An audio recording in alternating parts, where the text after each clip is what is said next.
Hello అండి, ఇవాళ పునుగులు వేసుకుందాం.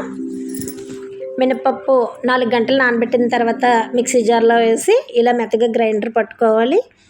దీంట్లో 1 కప్పు వరిపిండి వేసుకోవాలి.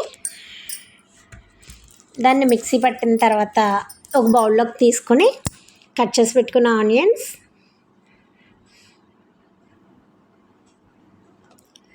1 స్పూన్ జీలకర్ర, తగినంత సాల్ట్ వేసుకుని కలిపి పక్కన పెట్టుకోవాలి. ఇప్పుడు స్టవ్ ఆన్ చేసి కడాయి తీసుకోండి. కడాయిలో ఆయిల్ పోసి ఆయిల్ హీట్ అయిన తర్వాత మనం పునుకుల్లా వేసుకోవడమే. దీంట్లో పచ్చిమిర్చి, అల్లం తురుము వేసుకోవచ్చు.